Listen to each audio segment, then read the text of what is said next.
Welcome back, Connor Denoon, registered counselor in Vancouver. And welcome back to the show. Good to be back. Awesome. All right. So, and as sort of a continuation from the last one when you were here, which is about, where in the friendship process is it stalling for you? Mm-hmm. And we talked about already when you're making new friends and those stages. And so for those listeners and watchers out there, they can check out that one first. But now we're getting into when maintaining or deepening your existing friendships, where are those barriers? And so in that situation, the first one is sort of like everything from finding an activity, an organization, or an event to go out to exchanging or contacting information and following up. Mm-hmm. And now we're into, let's say you got your friends and taking the initiative to organize activities with your friends, let's say one-on-one on a regular basis, because some people do group events and one-on-one. I like to separate those out because this is about demystifying the friendship process. So where do you think that people are sort of stalling when it comes to that? Like, okay, they've got an existing friend. They've already established that they're a friend. They should feel pretty confident about that, but they're still not initiators. I think it's still the minority of people that initiate activities with their friends. Some people say it's 20%. Some people say it's even 5%. Okay. Yeah. Like, what's going on there, man? I have many things could be going on. Sometimes life gets busy. Yeah. But I would still encourage people to communicate that to their friends. And the hope would be that the friends are understanding of that, because all of us can get really busy with our lives and not maybe have that time or that energy to put into it that week, that month kind of thing. Mm-hmm. I think friendships can kind of get trapped in a cycle, and that you just kind of keep doing the same thing over and over again. Mm-hmm. And maybe you just keep going out for dinner with this friend, and that's fine and lovely, but you want to do something else and you're not sure if they're open to it, mm-hmm. or vice versa. So you just keep promoting the same activity over and over again, which gets kind of stale and boring. Yeah. Maybe for yourself and for the other person. So you're reluctant to reach out or initiate. Mm-hmm. So true, right? Mm-hmm. I mean, but then how often, so now I'm really putting some juicy questions to you, if that's okay, because I know you can handle them. You've handled every one of them. So let's say, would you feel comfortable being very meta with your friends and saying, I feel like we've, as you said, we've been sort of in a pattern of doing sort of same things. I really value our friendship. I'm putting words in your mouth now, but I wonder if we can mix things up, do other things. I mean, it's very meta, right? As opposed to whoa, we're talking about the friendship. I don't think a lot of people talk about the friendship unless there's a serious problem. This is more like a maintenance thing, I guess, right? So would you sort of do that? I think I would feel comfortable, especially if I wanted the person to be in my life. Yeah. Saying, hey, we need to find something else to do. We just keep kind of going for dinner. Yeah. I know that you're interested in hiking. Can we make that work one weekend? Mm-hmm. Or if there's an event in the city, I know that this film festival is on, or this music festival, or art, whatever, festival type thing. Would you be interested in going? Okay. But it might take you taking that initiative to kind of mix it up. Yeah. And come out with ideas. And that is really, I mean, there's a couple of websites that put out things happening in Vancouver this weekend. Yeah. And so... Or every major city, I guess. Yeah, every major city, you can Google that. Sure. The Daily Hive, I think it is here, which I think has city-specific websites for most of the Canadian major cities. So you can look on there, or the plethora of other ones that kind of list out the events happening. And that really only takes 10, 15 minutes to kind of look through. Yeah. But I guess technically, if you don't hang out for a while... Now there's a bigger gap. It's almost oh, are we still friends? I mean, if you know them for years and years, it's a different story, because you've got those roots of friendship, right? Plentiful or deep roots, as I call it, right?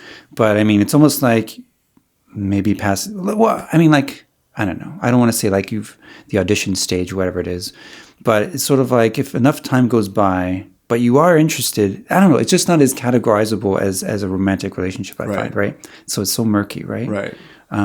But I interrupted you. You were originally talking about like types of barriers. I was wondering like if just even income or just like, your disposable income, like to go out, it might be a shameful thing to admit, like actually, I don't have time to go out or don't have money to go out for dinner anymore, but you don't want to say it. Yeah. So then I guess that would be an uncomfortable thing to admit, or might be Yeah, easier. you might not have to admit it. You could switch it. Like if you want to keep doing that activity, well, come over for dinner and cook at home, or propose, hey, how about we each cook dinner for each other once a month? So that's two times a month that you might be seeing that person at their house and at your house while you're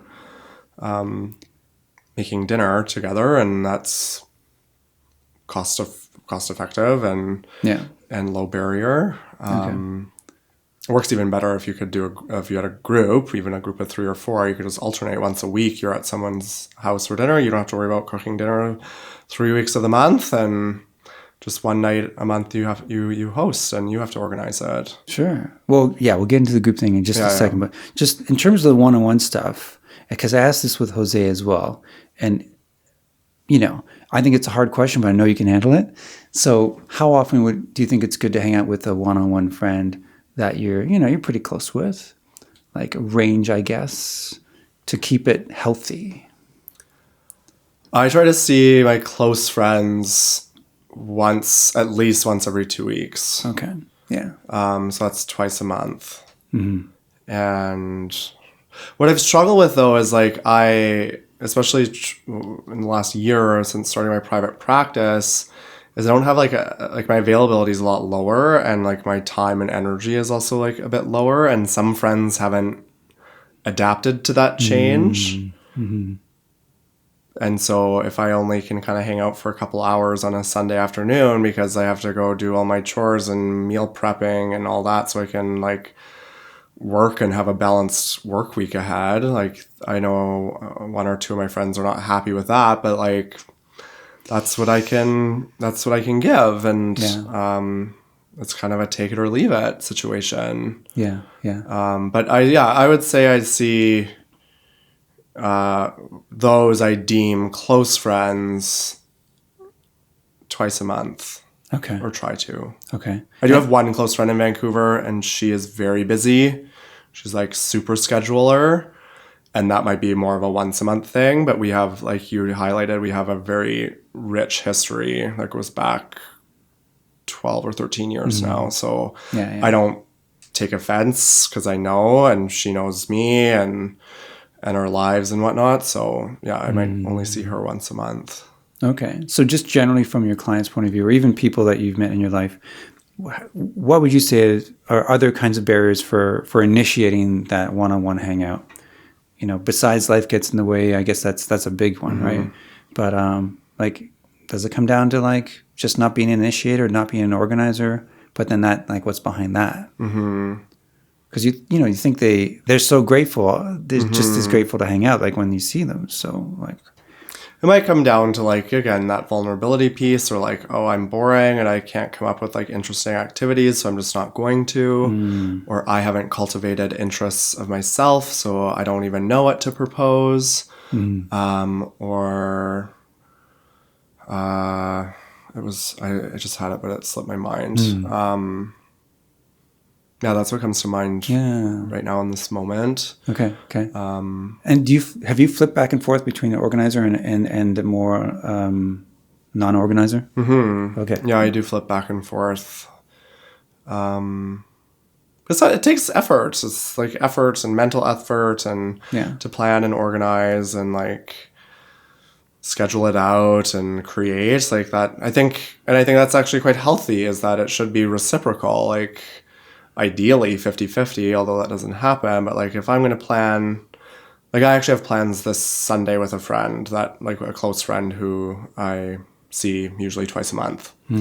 I organized our last meetup, and he asks what I want to do, but I'm kind of like, going to challenge him to like, he has to come up with what we're going to do. Like I agreed to hang out on this on Sunday. Yeah. And he's like, okay, well, I'll get in touch closer to the day. And I'm like, great, but that's on him. Okay. But I'm also not going to get upset if nothing happens or it's not the most exciting hangout. But like, at least I'm kind of like, the ball is in his court to decide or come up with an activity or plan to do in order to make that like 50-50 reciprocal element happening with our friendship. Yeah. And can we get back to the frequency thing? Because I think that's so important, to have a comfortable frequency that everyone's comfortable with, right? Not just you. But have you ever brought up that frequency thing of like to hang out more often, or actually this is, I can't reciprocate this often, like coming to an understanding of what's a good frequency between one-on-one friends? It hasn't really come up directly. It usually, I think, just kind of sorts itself out. Okay. The only time like recently that it came up directly, and I've kind of already mentioned, is when I started my practice. And especially in those first few months where I was really adjusting and getting used to this, and I'm like way bigger client load and everything that comes with it, is like I didn't have a lot of time, and I had to communicate to my close group of friends that like I still care about you, I still love you, I would love to be spending more time with you, but I just don't have that capacity right now in my life. Yeah. And that onus is on me to say that, rather than like hoping that they will sort itself out or they'll come to some conclusion, because most likely they'll come to negative conclusions that aren't true. Yeah. So it was important for me to clarify that with a few people, that like back when I was a student or not working as much, I did have a lot of availability and flexibility, but that really switched and changed very fast. And I felt the need to just communicate, like kind of goes along those lines of ghosting, although I wasn't ghosting them. It was just more like, this is really what's going on. It's not that I don't want to hang out with you. It's just that I don't have the time. Yeah. And this is a shift, and I'm sorry. I hope it's temporary, but this is where I'm at. But by kudos to you, like you should get extra points, for not just saying that, you can't hang out, because that would be like half of the message or the text or the email. But you're actually saying, I really love you guys, right? Like a lot of people wouldn't necessarily put in like how much they care about them. They'd be like, I just can't hang out. I hope you understand. Well, it didn't happen at first. Like I found myself saying no a lot. Like it was like a few weeks of like, no, I can't meet then. No, I'm working. No. And then I didn't want to be the no person, or at least wanted to clarify why I had been saying no so much, so that like, again, they didn't create some concept in their mind that like, oh, Connor doesn't want to be friends with me anymore, that's why he keeps saying no. It's like, no, that's not why. It's because my life has changed, or like my circumstances have completely changed. Yeah. And that's really important to make that specific, right? Okay, awesome. Yeah, so the second part I wanted to cover, taking the initiative to organize activities with small groups of friends, small or large groups of friends. I think you said before you might be more of a one-on-one person anyways, but do you find that, I'm not putting your words in your mouth, but I thought you said something like that, because a lot of people are. But a lot of people do like small groups or group activities, but again, they're not organizers. Do you find that the same things that apply to people holding themselves back from organizing one-on-one things is the same thing that's holding them back from organizing group things? Is it even more intimidating, basically, because there's more people that could say no? I think there's more to juggle if you're organizing a group of like 5 or 6 people and everyone's opinions and ideas and input. So to cut through that, then just create the plan. Okay. Don't even give people really an option. Hey, I'm going to be here for a drink. Do you guys want to come meet me? Or I'm going to go for a hike. Do you guys want to this hike? Do you guys want to come? And then they can decide if that aligns with what they want to do with their lives or not. A barrier for myself, and I still don't know if it's something I even really want to work on in my life, is hosting. I don't like hosting. And I don't like hosting, and it comes back to me being an introvert. Okay. Because I want to be able to leave when I want to leave. Okay. Yeah. If I'm hosting, I can't really tell people to leave. Like, maybe if it was getting like super late and it was just, it's time, I'm really tired, I have to go to bed, but like, I want to be able to control when I am done for the night because of my like social capacity as a proud introvert. Yeah. So again, I don't know that that's something I want to address. I've found kind of a happy medium at times when I do host.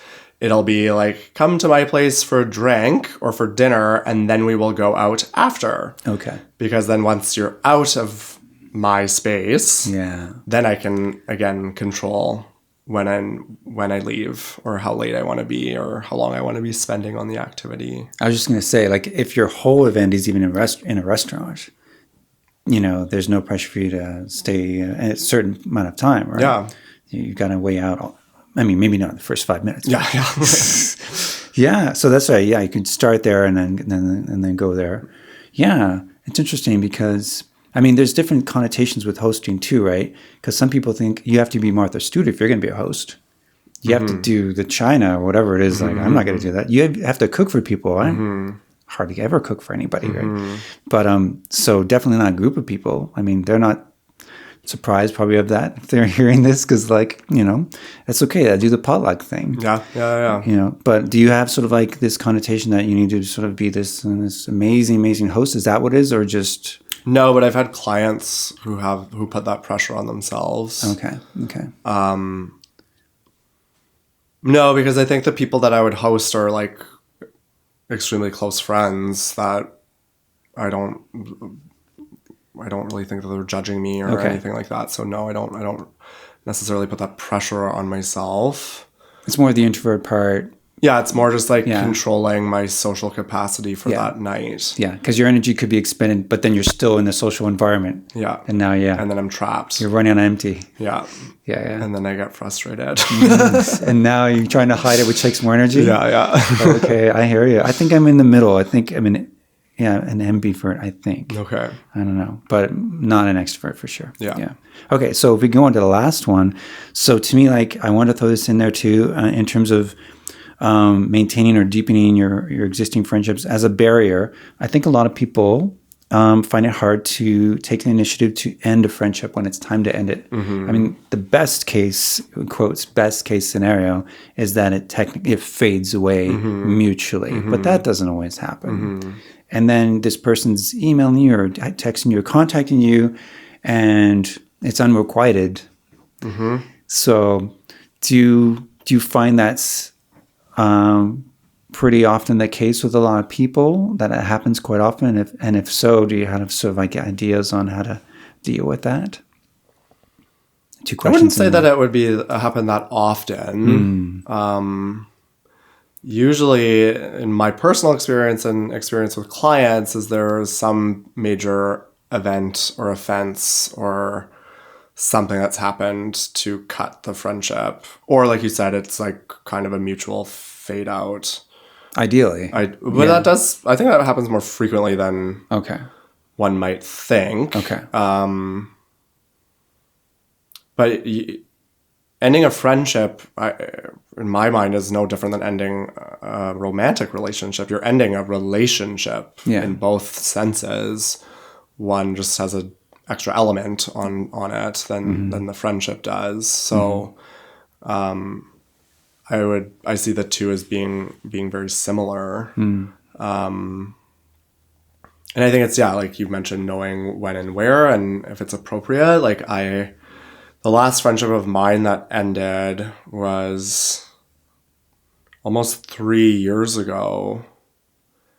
And I was out with this person, and they were having an extremely hard time with like their mental health in this time.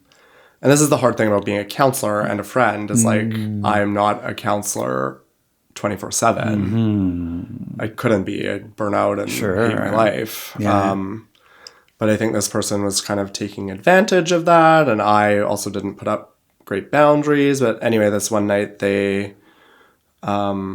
acted really inappropriately, not towards me, but like in public. And I found it quite rude. And it really crossed a lot of my boundaries. And they wanted to keep hanging out, and I said that on this night, and I said, you know what, I don't want to. I don't know what's going on for you tonight, but like I can't do it tonight. Yeah. But then I woke up to this like horrible, nasty, like deep cutting text message. Oh my gosh. That like weaponized personal information and like vulnerabilities and things I had shared throughout the friendship. And upon reading it, I knew it was done. And I didn't even write back. I thought there's no point entertaining this. Like, they've already created that I'm this horrible, awful person in their mind based off of one night. And for me, there was no point in entertaining it or like giving kind of like a courtesy to be like, okay, this is over. It was very clear that it was over. And I just didn't see a point in engaging. I would just kind of escalate, I imagined, and like potentially hurt me more and maybe even I didn't want to hurt them. I don't want to do tit for tat. So I just left it. Yeah. Well, they almost made your mind up for you. Yeah. And then some people, it's almost a pride thing to have the last word or to weaponize things that way, because then it's sort of like, they have power. They're exercising power, even though I'm sure it feels awful. And they're not the one, again, coming back to rejection, is they're not the one getting rejected. Yeah. They're doing the rejecting. Yeah. Because you otherwise would be the last one doing the rejecting. Yeah. That's the thing. And another thing that comes back to me with this is, it's a lot harder to remove a friend from your life than to bring one in, I think. I mean, for you doing the initiation, if there isn't all this drama and everything like that, if it's just not a good fit, oh my gosh, now I have to undo this. And so to me, like the onus goes in like that.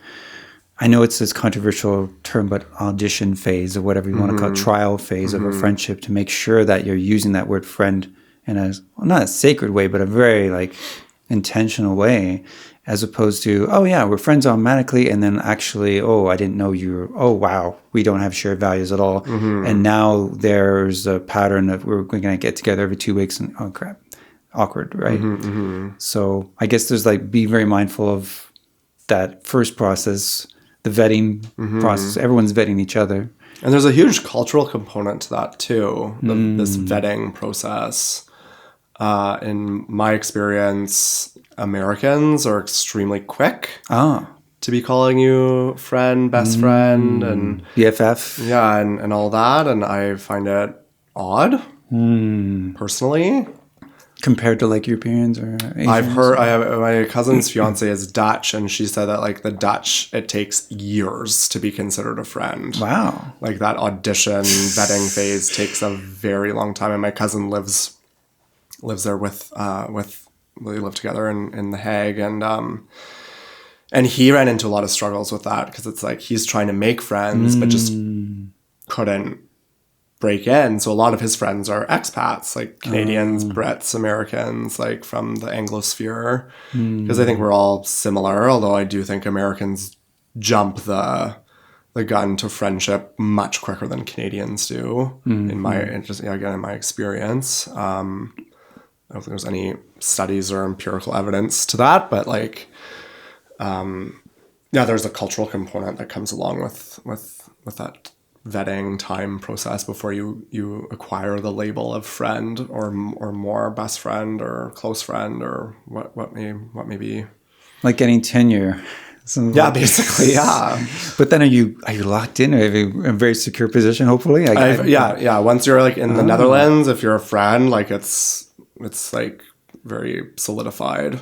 Wow. I'm so curious. Would they be willing to sort of talk in a meta kind of way about like where you're on the process? Kind of like, it sounds so nerdy or geeky, but like not process, like you're at step 3 or whatever it is, but like, how do you think our friendship is going or something? I'm sure they would. Okay. Maybe. And this is a conversation I had a couple of years ago, so it's not like fresh in my mind. Yeah. So I don't really remember why my cousin's fiance, the reasoning she gave as to why it takes that long. I think it's a trust factor, and Sure. and like I said, cultural. Yeah. Yeah. Well, that's so interesting. Now I want to look it up in terms of what other countries are different in terms of that trial process, or, So yeah. I think we covered them. I mean, if it'd be great to just ask you one more question in terms of those three, like either, taking the initiative to organize events one-on-one, taking the initiative to organize group events, or taking the initiative to end friendships. In your capacity as a counselor, have you found that one stands out in terms of the others as a barrier that people are more hesitant to do? Probably ending friendships. Okay.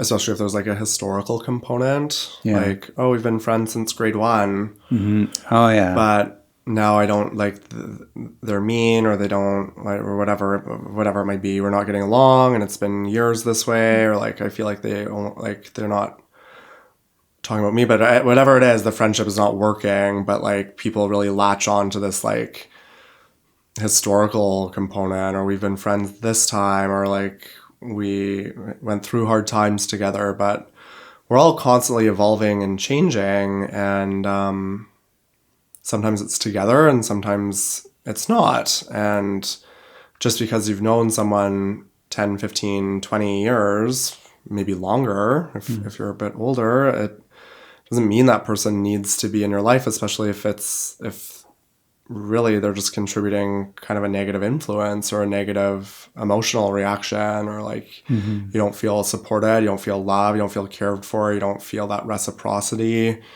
What is the friendship doing for you? Yeah. And if that answer is nothing, then Yeah. it's tough to face that, but that's what people struggle with the most, in my experience. Yeah, for sure. So just to end on a maybe a little bit more positive note, out of all these barriers, making friends, maintaining friendships, do you have any sort of inspiration and hope to share in terms of, inspiring people to just, to get past whatever barrier they're kind of stuck at? Is there something that may come to mind with that? I know it's very broad and very, very general, but. I mean, I think that most of us have the capacity to get out there and meet people and make friends. We're very social creatures. We're all looking for it. It might take some time, but like I firmly believe that everyone can find their group or their people. And that, bringing it back to what I said in the last episode, is that we only need 5 friends. You don't need to think of it as this daunting task. Like, research, this new study shows that, yeah, you only need 5, or really only have the capacity for 5 close friends, and then a few dozen acquaintances. And so I think that's really manageable for a lot of people if they can just kind of frame it in a realistic way and separate what like American Pie and like those type of movies kind of show us about having a huge group. Like, and it's very doable.